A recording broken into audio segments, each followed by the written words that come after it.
let me jump into tonight's program. We're very lucky to have Chris Woebken with us, so let me say a few words. First, we would like to acknowledge the land on which the University at Buffalo operates, which is the territory of the Seneca Nation, a member of the Haudenosaunee Six Nations Confederacy.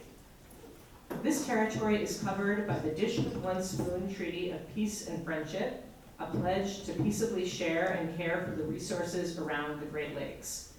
It is also covered by the 1794 Treaty of Canandaigua between the United States government and the Six Nations Confederacy, which further affirmed Haudenosaunee land rights and sovereignty in the state of New York.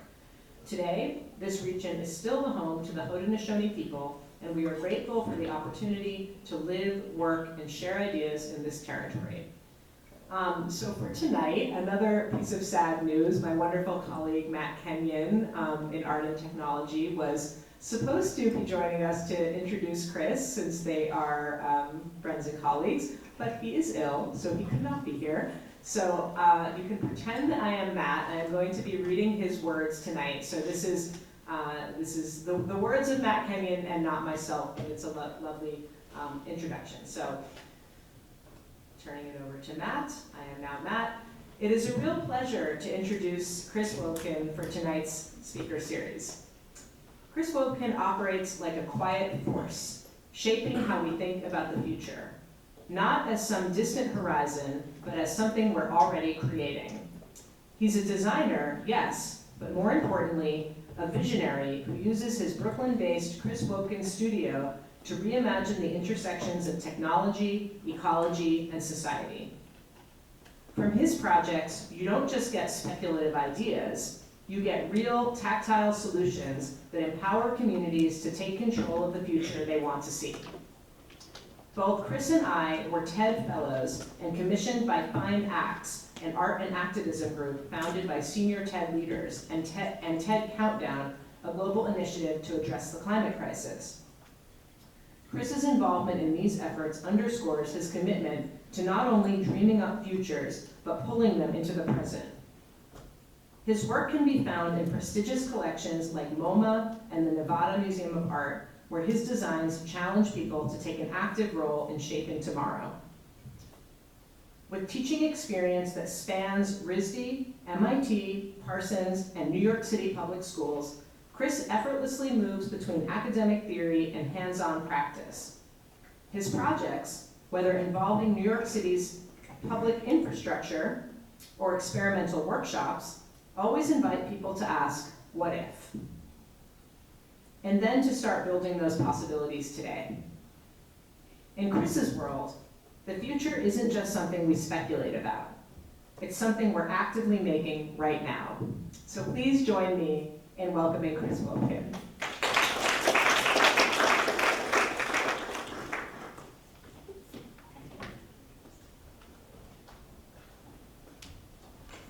Thank you for the warm welcome and the amazing introduction. And thank you to all of you for coming here today. I wanted to keep this session also fairly open to have a discussion at the end, an interactive discussion, also to maybe think through different modes of practicing. So I will share, today I will share three different case studies, so three different recent works, but then also kind of introduce some thoughts on actually how I structured those projects in terms of how were they commissioned, and then also how, especially since these were kind of more, also, I would consider them along the lines of social practice, so involving nonprofits or youth groups, etc. Maybe have a discussion with you, like to discuss alternative ways of practicing. So I'll begin with this question of co-creative processes. I was wondering who does participatory work in this group, or who includes performance in their practice. Can you raise your hand for it? Maybe, oh, you do, yeah. Great. Nobody doing any performance? Are you collaborating with actors, or is it mostly like solo studio practice? Most of you. And quite a lot of graphic design. In graphic design? But painting, sculpture, I thought there'd be some performance things happening, but All right. maybe not. I would also consider graphic design as a very collaborative practice. So, first project was a commission by a cultural organization which actually began kind of as a proposal to do a workshop or kind of a small like afternoon engagement, but then they have partnerships with different kind of youth groups and nonprofits. We were thinking instead of like doing let's say more standard kind of workshop format that happens in the museum and it's a little more controlled. Usually they would do workshops where you walk through a gallery and then maybe you create like artwork that is in response to the walkthrough, or it's actually at but it's a little bit more of a controlled experience. In this case, we wanted to create this sort of feedback loop of like creating concepts that also influence the actual youth center workspace. They have a new space. So some of these concepts are created by youth, and then we wanted to actually build an environment of something that they can use. But this is a project that is, I'll start playing. I'll start playing the video.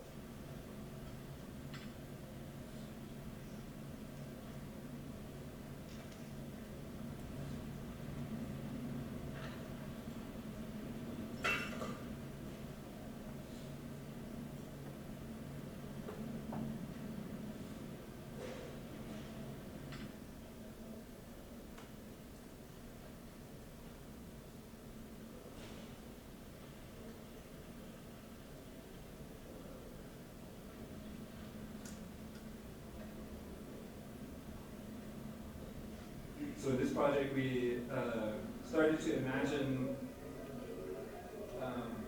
what could be possible around public infrastructure, such as the hydrant, which is currently used mostly for emergencies like fires. But of course, there's a strong culture in New York City to open the hydrant, use it for block parties, etc. But here, we ran this workshop together with Tate Carpenter from Agency to kind of ask this question, what is water, what does it offer to us besides kind of this emergency case, but then also in addition to having drinking water access, what else can the hydrant with this sort of infrastructure that is there, what else can it provide? So we ran this session where we started sketching. This is actually at the Youth Design Center in Brooklyn, Brownsville, to work with youth. In the youth center, the youth center is a very interesting, Youth Design Center is a very interesting organization. It's a nonprofit that trains local teenagers to also learn these like very applied design skills, but then also get hired by local businesses to work in the trade, to also be paid for it and kind of enter the industry.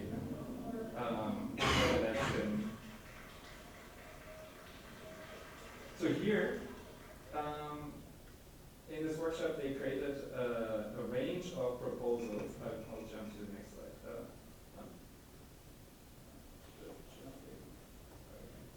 Here we go. A range of, I would say, models of different kind of proposals. For example, and these proposals were then interpreted and realized as a one-to-one or these are actually working. It's a little bit funny to show them in an exhibition context, in I would say more of a white box exhibition with the mock-up of a hydrant. But they are actually working pieces, and I wanted to walk you through what happened here. So here's one of the participants, Isaac. He designed this invention that is like a hot water station, and initially he was thinking about like ice and snow and kind of snow melt in the winter, but then and made a mock-up made of like kind of a prototype made from found artifacts and kind of integrated this light and like some of these kind of functionalities and like maybe physical form factor. And then that design was interpreted and kind of shifted to, because it's difficult to get the power on the hydrant, there's no direct power, to eventually like use solar to get the hot water station. And maybe the solar element also reduced the amount of water that you can heat, so it's more of a hot tea station that you can use in the winter. But I wanted to kind of come to this question of like what this idea of like creating futures together, and also this process of kind of not just envisioning something, but also building these prototypes, but then also kind of working on developing these prototypes and then placing them in the neighborhood or in a context where it can be seen by others, to kind of create a new feedback loop, or create this sort of moment where these ideas can radiate and maybe kind of find a life of their own, to kind of potentially find a way to work towards these visions. So,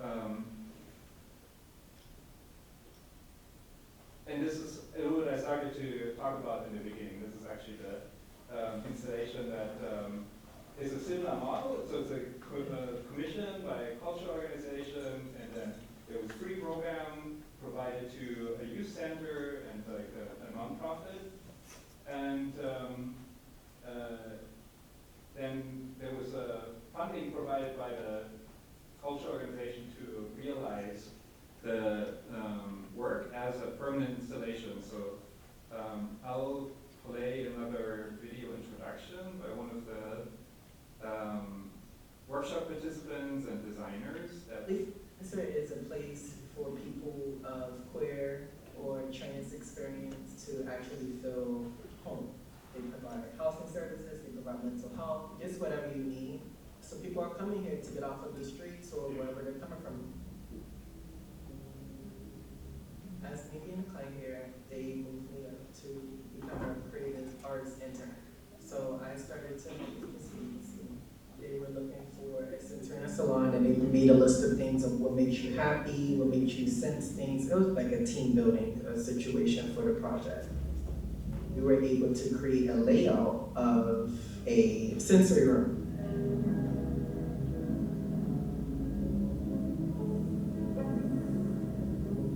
The sensory room is a therapeutic room, so it's of course helping with mental health, but it's good for the clients and the staff to connect in such a way.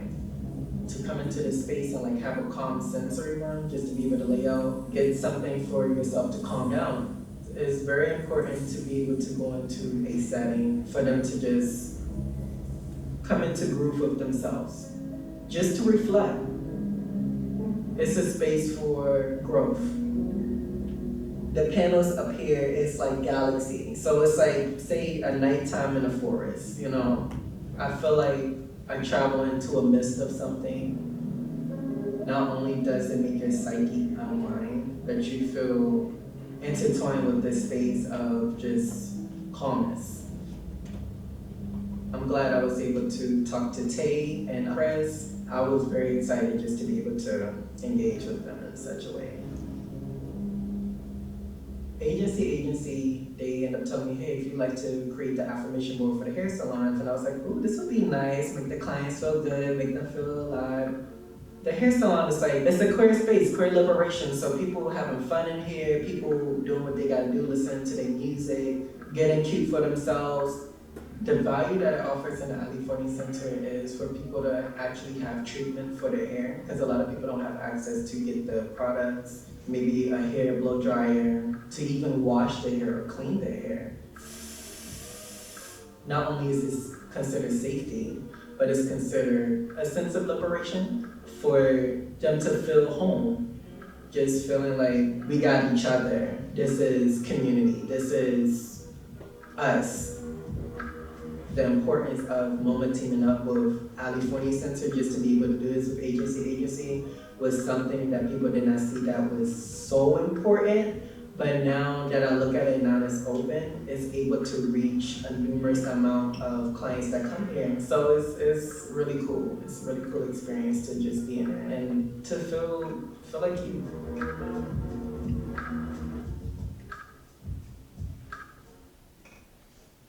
Ali Forney's.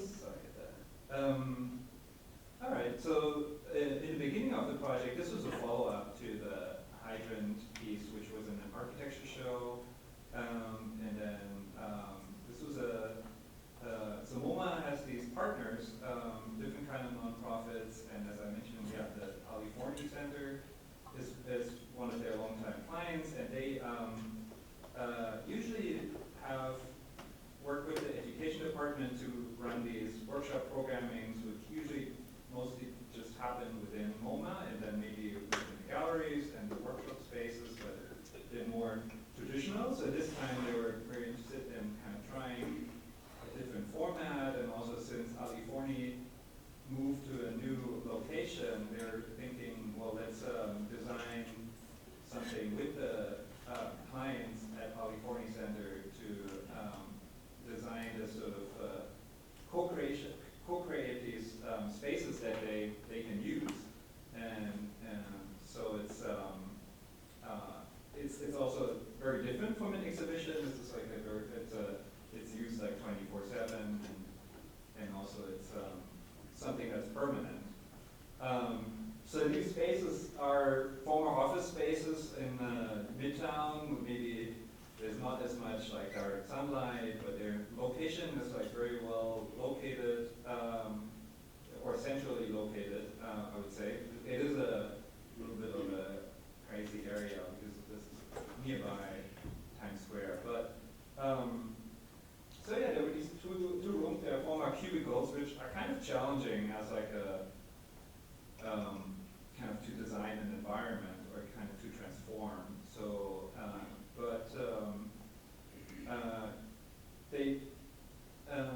the entire workshop was maybe less futures oriented or less about like kind of, let's say, a further along timeline. So really about like creating an alternate reality, and also thinking about values quite a bit, and like not just but empowerment, but of course imagination, but then also affirmation. But in addition, also to start to think about maybe since this is kind of a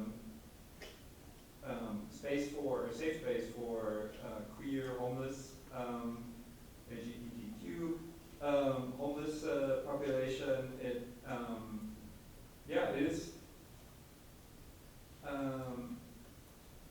is something where a lot of these youth don't have like access to the things that maybe we take for granted, and so on the other hand, also since it's like maybe there is a high part of the population that's neurodivergent, or there's a lot of like we try to like start to think about like needs and values in this session more so than like let's say futures driven. But we made these sort of kind of a fun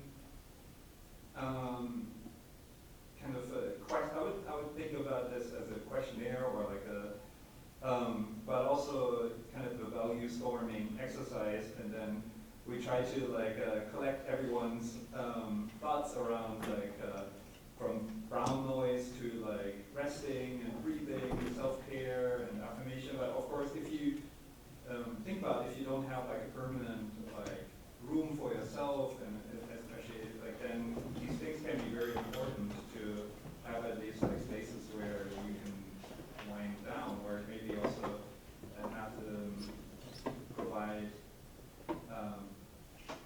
so from this value storming, we jumped into model making, or let's say environment making, especially thinking about these. We use these frames, which are kind of these frames where you usually hang folder files from like a folder that you have in the office, but we're using different layers, almost like Photoshop. So you could add silhouettes to them and different textiles, and again work a lot with like found and maybe material examples, also natural materials. But then we use like a camera, so our phone and different lights to kind of stage these environments, and then also kind of project them in like on screen, so you can actually film something up in the model kind of close up, but then in the projections, these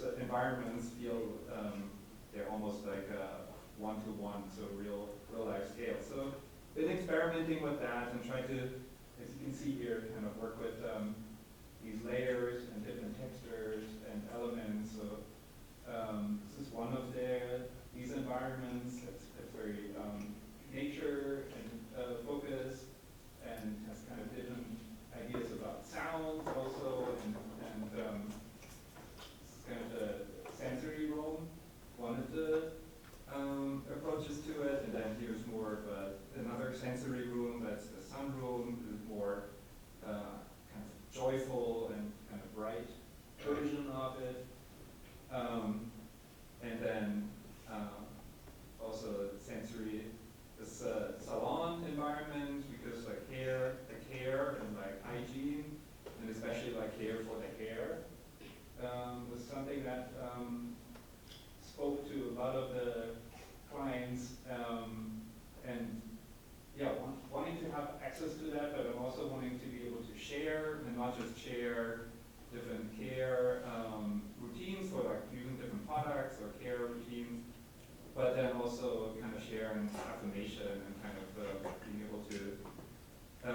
So that's how the concept for the salon, but then also for this affirmation space, we designed this LED board that you can message to share affirmation messages, but then also have this sort of very modular salon space, and like working with kind of mirror slapboard to extend the space in terms of, this is a very small, tight space, to kind of extend it visually as much as possible, so it feels rather more spacious, so more people feel comfortable in there. But yeah, then it's been experimenting with these vanity light bulbs, with the mirrors, and found some sort of, usually these like mirrors that are on the top are like security mirrors, but here they're kind of in a grid, so less so of a security, more of like a kind of fun feature, dazzling feature. But yeah, in the sensory room, we work with some of the clients they were kind of really following up on a regular basis to kind of continue guide the development and guide the design on the sensory zone. So we partnered with a group in Providence called Blue House to like design this sort of inflatable, I would say, organic kind of structure that you can partially lay underneath, or maybe get some sort of hug, but also you can lay on it, you can lay under it, you can put your legs under it. But then we found also these like very natural fabrics. I don't have a good close-up of the fabrics, but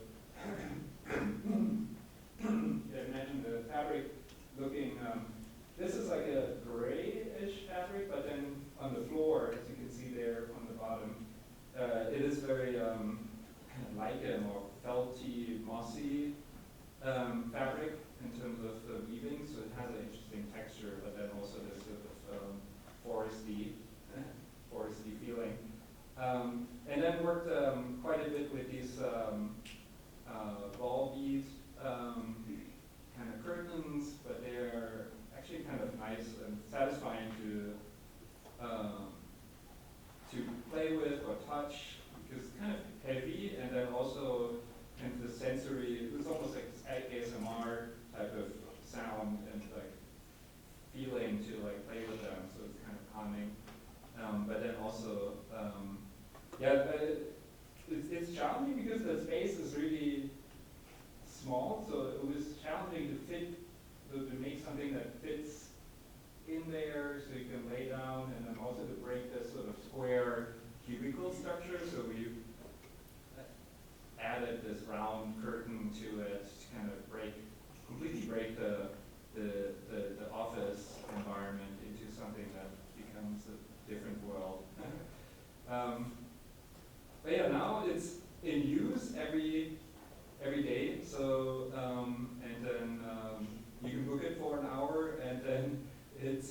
constant rotation, so, which is great. And yeah, the room also has a bunch of like additional like weighted blanket and maybe fidget toys and all sorts of like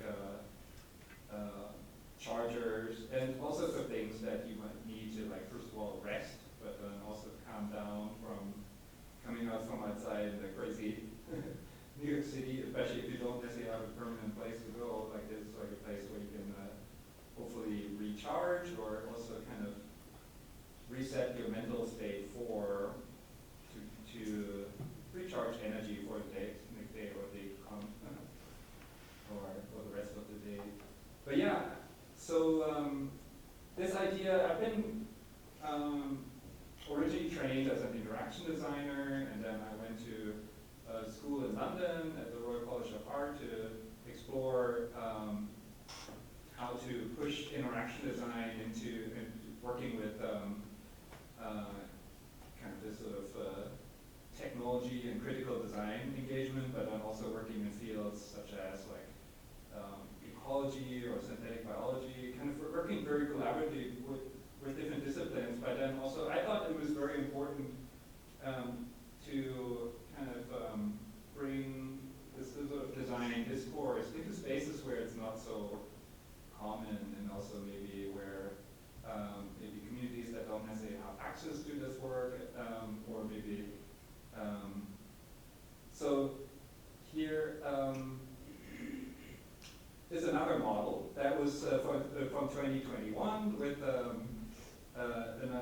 practice that I have, extrapolation factory, that I've been doing with my colleague Elliot Montgomery.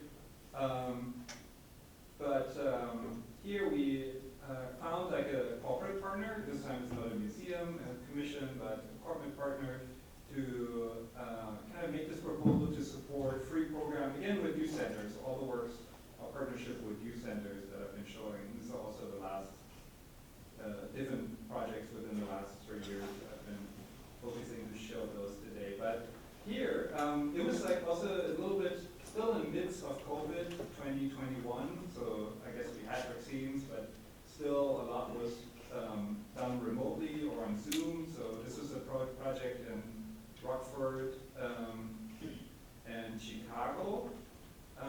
But we actually didn't physically go there. We kind of remotely facilitated everything. So the didn't travel there at the time, but we had like I think maybe 50 kids or so that we were in 2 different locations, and we made these sort of collections of prototyping materials and sent out these work kits to the youth to send into their house, so they can start not just sketching like these ideas, but then also start building and prototyping them at home, but then also in the youth center. Here are some of the kind of examples of the models that can be created with these kits. But so we explored this idea of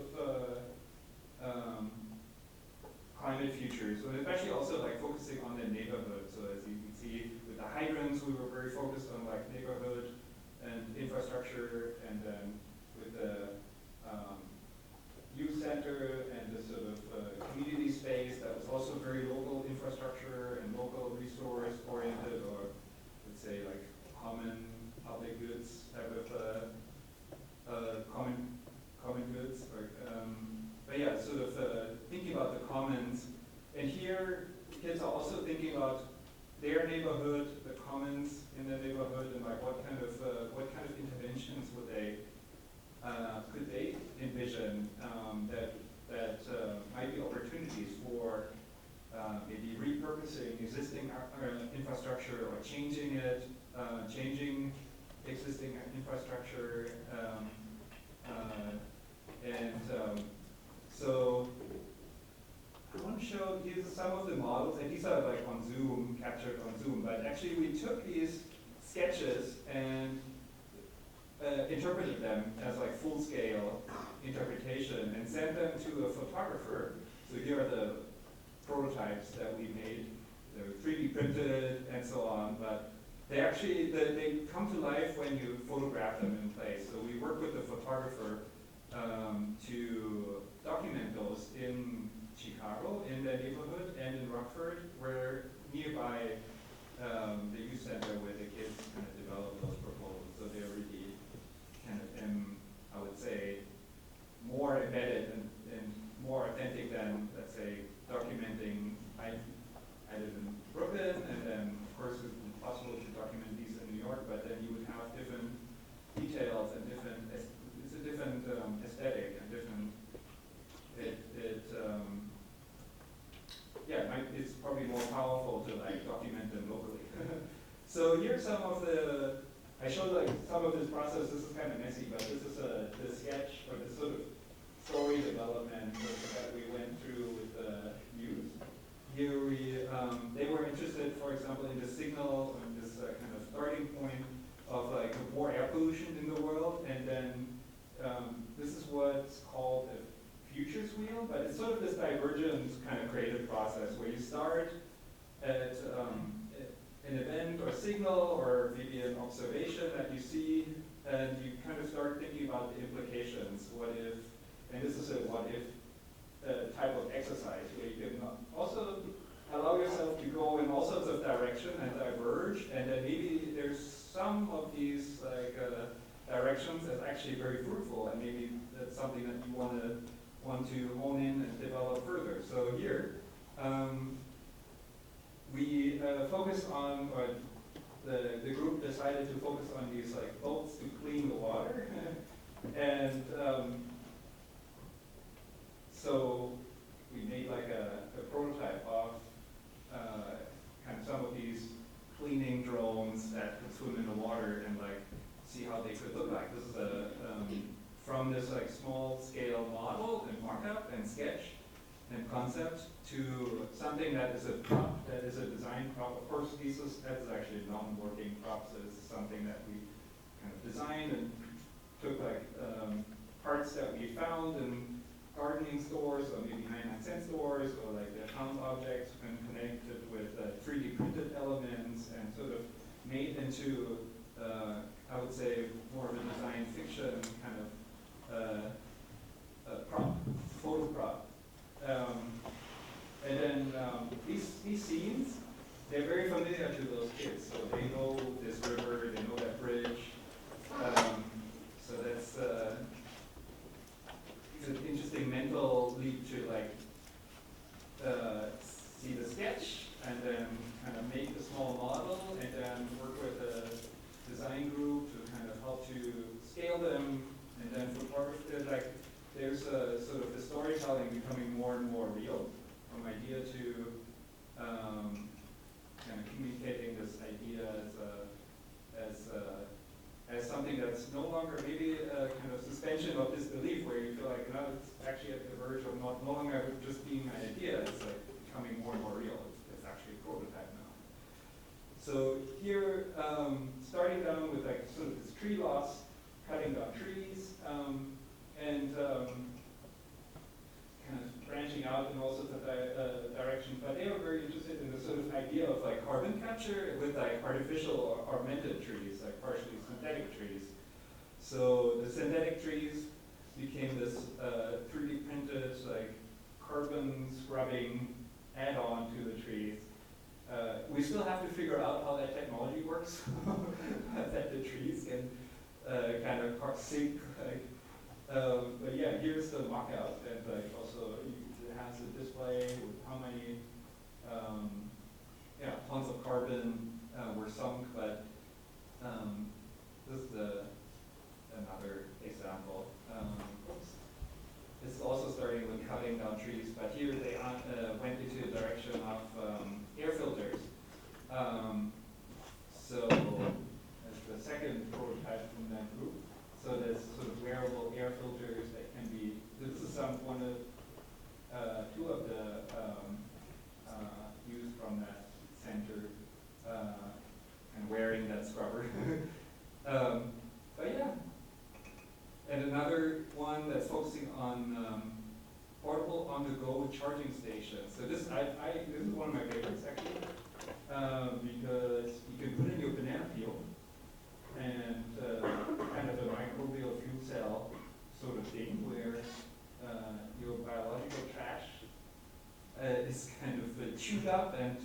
transformed into energy, so you can charge, maybe, here it says like 4 minutes of charging, so it's not a lot, but maybe that's just enough of charge, just enough juice to get you home or to send the last email or something like this. Yeah. But then also, yeah, in terms of having these props, you can see like how these props, building them at the studio and kind of working with like, partially it's like digital fabrication, but then often it's like these sort of elements, like this sort of wide, I don't even know what the original, it's a particular skill to find interesting, I would say, products or objects that are non-recognizable as much, so that you can use that are very good for like product prototyping, because it's not as obvious. So, but yeah, these come to life when they're actually photographed in the real world. And then here's another concept: a corn clothing printer in a photo booth, and it's a different like air scrubber, especially going through COVID, like concern with air was like still very important. But yeah, I love this photo. It's kind of this prop that's attached to the bus stop, and yeah, the colors. I guess this yellow looks like very utilitarian or utility. I would say utility-like, and then this. This was actually just like strapped on for the photo. It's not necessarily kind of a permanent or street art style of attachment, but it looks pretty purposeful. And then kind of the photo, yeah, I like that these objects are not presented in a gallery, but like in the world that the kids imagined. And then once you see these photos, yeah, as I said, they become more real, and also they're in the everyday reality that kids see. So I wanted to pose this question because yeah, there's a lot of like design futures activity, but also and like maybe becoming a bigger and bigger movement. But in the end, I think also it's very difficult to choose. It's very easy to come up with lots of goofy ideas, and this is also important to have this sort of breadth of ideas, but it's very difficult to process and digest these things, and maybe to really decide on what to focus the energy on. This is actually kind of a, maybe more of a, yeah, so I think also often opening the dialogue is really important, and maybe like a lot of this work also takes time, and also takes many people to practice it. So I wanted to put this out there because often, let's say we're suggested that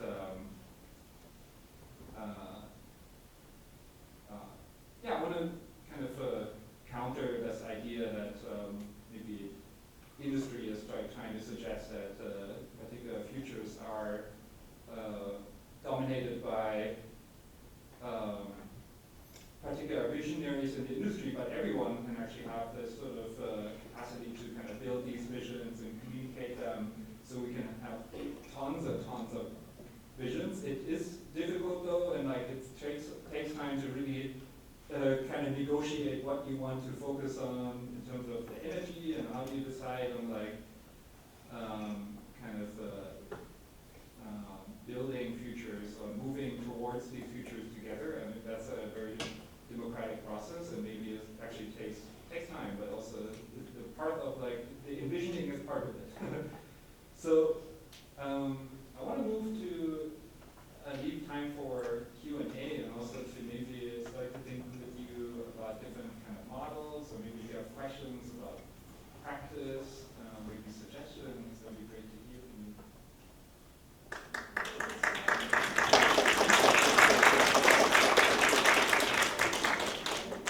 Thanks, Chris. So the floor is open, folks. Where do you want to jump in? Questions, ideas? Oh yeah, please. What's it?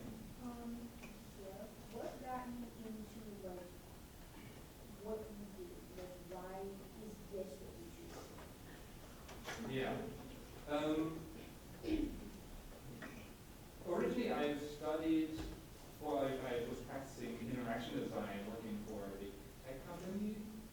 And then I was very interested in kind of learning how to, I would say, build a more artistic practice, like a smaller, kind of more individual kind of driven practice.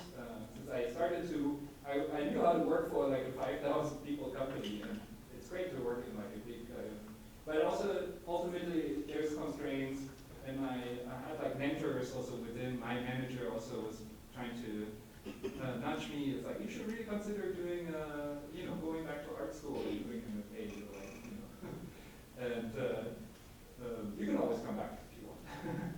And then in school, I think I really learned from other practitioners and my peers, and kind of learning how to develop like projects and kind of working self-initiated and kind of, and that's something that I wasn't originally my dream, to be honest. I was really interested in pushing my capacities as a designer and kind of learning how to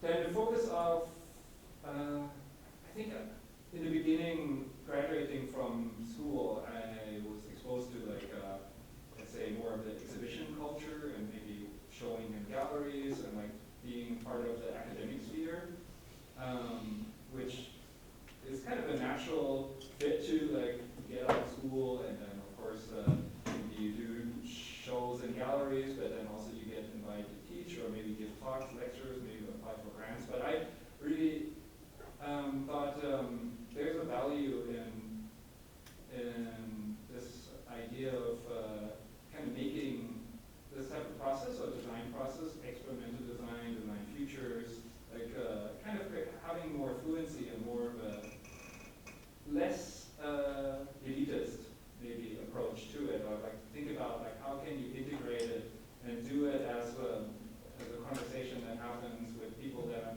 not from the design, not from the art field. So that was my intention that I kind of honed on.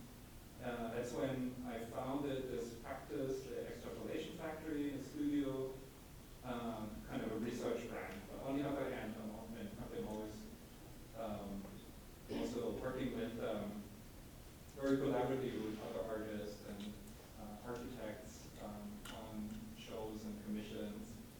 So yeah, it's kind of multifaceted, but it's yeah, I think it's also a bit of mentorship, but I'm also kind of trying to like learning how to like find your own voice. So I kind of also finding like seeing the need of like branching out and like wanting to not just work in academia, but also work with whether it's youth groups or maybe kind of the less typical like more siloed design industry.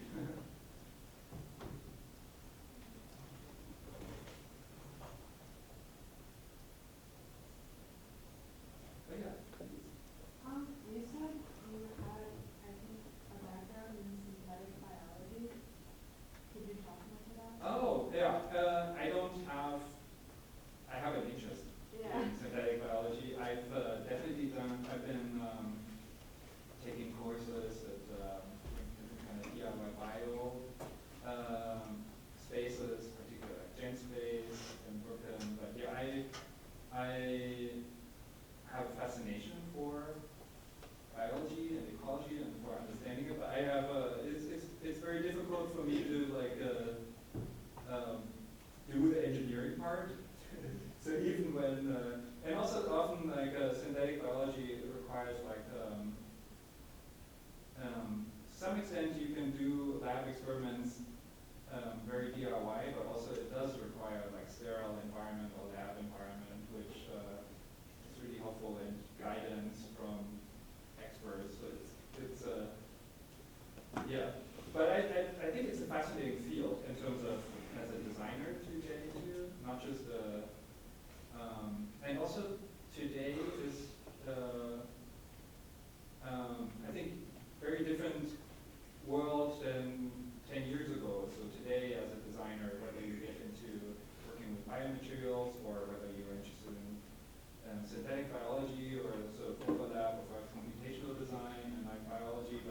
I think today it's a lot of the early design work 10 years ago where it was difficult to realize the pieces, and maybe it was easier to make videos or fictional design work about it. Today, these student projects quickly become kind of ideas that venture firms are interested in, and they become fully funded like companies. It's like it's a bizarre space where you have to be also careful in how you want to navigate your own practice. And I think it's amazing if people build like a venture funded like company, but also it's yeah, I think things have changed in the last 10, 15 years quite a bit, and today it's yeah, it's a crazy design space.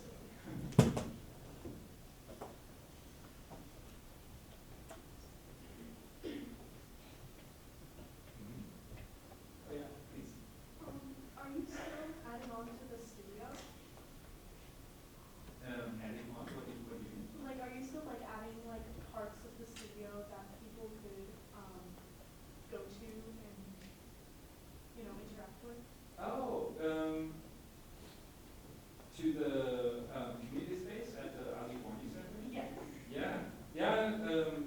For now, there's 2 spaces, but yeah, they're in heavy use. But yeah, I'd love to find other. For me, it was a very successful model, so I would love to do other work like that, and especially collaborating with an architect or architect practice on this project, State Architect from agency. I think for me, maybe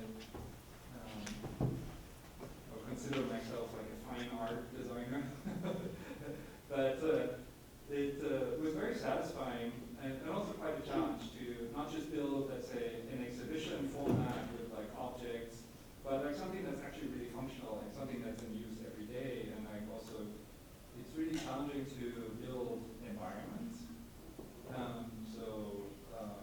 But it's very satisfying. It was very, yeah, I thought that was something that I would love to continue.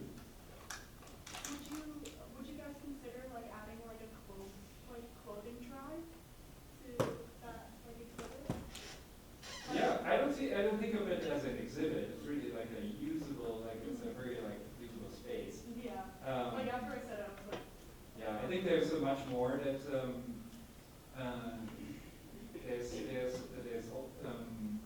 they're also extending to like a storefront type of location. But yeah, they're offering amazing like services, from like mental health services to like financial guidance, etc. And all these like these like you were talking about clothing or clothing exchange. All these things would be actually also fantastic. But yeah, I don't know.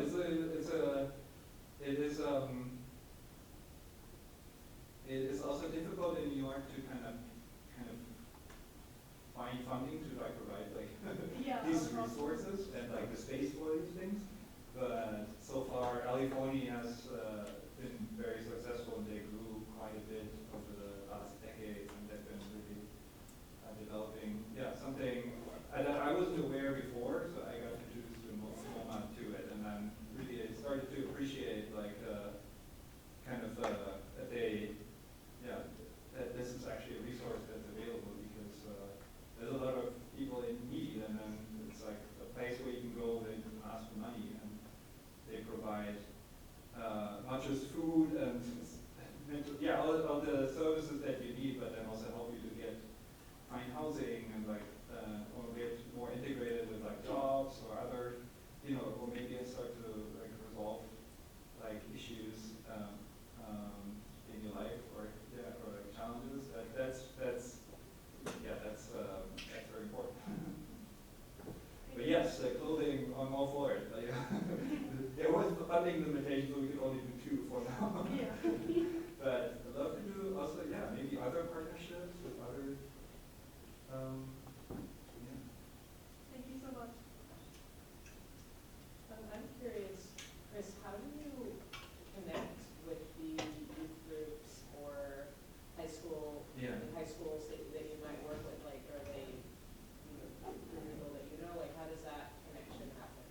was the commission for the public hydrants that you've seen. That was for an architecture show. The architecture show was called New York New Publics, and originally we had designed different kind of hydrants or hydrant interventions for another commission, and they curated it into that show. But in my opinion, I had like strong opinion about if the show is called New York New Publics, it should be designed also by the public. Or I wanted to like highlight that aspect of it. So we had this partnership or this connection with the Youth Design Center prior, and I do think like, well, if we think about water, it shouldn't be just happening in one neighborhood. It should probably be happening in all the boroughs. And yeah, been trying to fit that into the commission to build new hydrants and kind of have them be co-designed with the youth from the neighborhood and kind of get their perspective on it. But then also, it was important to have the concepts also be credited. So the youth that designed these pieces, they're also credited as concept designers of the object. So they made the concept, they made the model, and we helped them to interpret it and like bring it to life as like a one-to-one scale object. But yeah, they also credited at MoMA, which was also actually kind of challenging to communicate because like we're adding additional people to the show. I thought it's only you guys. And it's like, yeah, we're making it public, and I'm like, oh, that's a new, yeah. That was, but yeah, they made it possible. Surprised considering the name of the show, right? Right, and then, but that was a little bit, yeah. I think you have to, if you are working with curators, and it's a conversation, and also especially in like, yeah, the sort of public aspect. That was something that was important to us to have this partnership, or find like a partnership, but then also find a partnership that feels like it's kind of giving back or empowering. It's non-extractive. It's very difficult with participatory work, or like especially in the design industry. Maybe you do more of like user observation, and then you make products, or you make like something that becomes capitalized in some regard, but then maybe it's not as like about like the sort of sharing of benefit or so. It's tricky. I don't know if it's like the right approach of trying to really credit everyone, and like also we found a way to get these works acquired, and then we donated part of the proceeds back to the youth center so they can do more programming. So it's like trying to create this feedback loop, but it is also, yeah, to kind of harden it maybe conceptually, but I don't know if it's not fully figured out yet. But that's why I was interested in thinking about the model of how do you structure these partnerships, and then also how do you make it interesting for the curators and for the show, and then how is the, what's a new aspect that you can introduce to it so it can become a model that, you know, not necessarily like I'm only one person, but if other people start teaching this sort of like following a model, then it can take off and kind of create change. I think that's sort of the idea.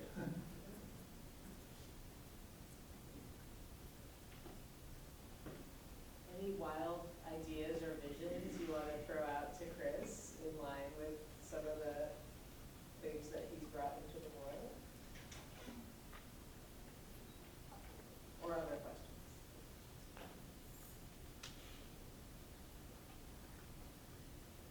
Have you guys ever test the water in the fire hydrant?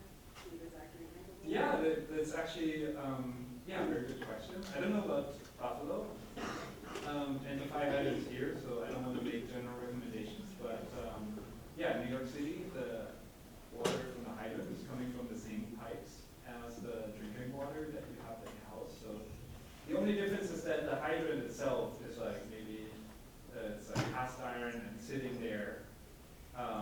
So you would need to flush it, but if you flush the hydrant, it's the same drinking water, it's the same reservoir that's coming from, so it should be, yes, it should be